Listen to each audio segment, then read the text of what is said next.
Wedging is something potters usually have to do, but it can be one of the more uncomfortable processes in our pottery making, especially for our wrists.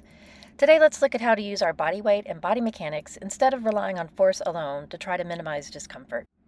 I'm Elizabeth Schlater, and this is the Aligned Potter. One thing that almost all potters do is wedge clay, and that can be especially irritating on the wrists. So in today's video, we're going to take a look at how to utilize your body weight to minimize some of that strain on the wrists, fingers, and hands.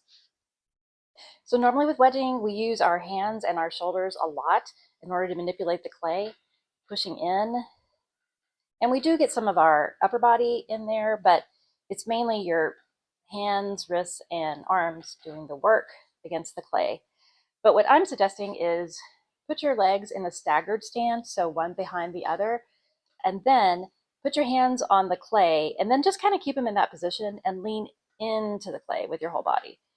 So turn it, lean into the clay. What I'm trying to do is wedge the clay with a neutral wrist.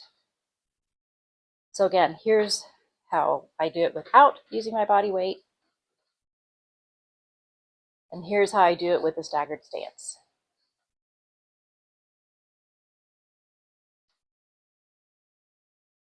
And when I say neutral wrist, what I'm talking about is keeping my wrist in alignment for the most part with my elbow and my fingers. So I'm not exerting force while my wrist is bent in one way or the other.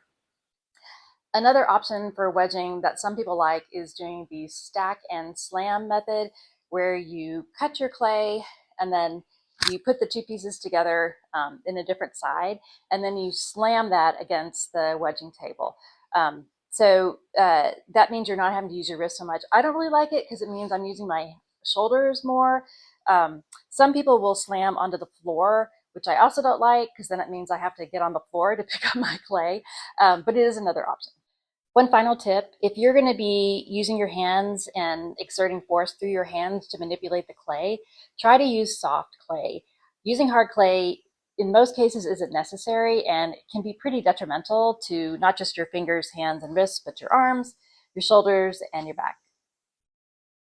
And there you go. If you have any tips, suggestions, comments, or questions about wedging while minimizing the strain on the body, please share. And like and subscribe in order to keep seeing more information about having an aligned pottery practice.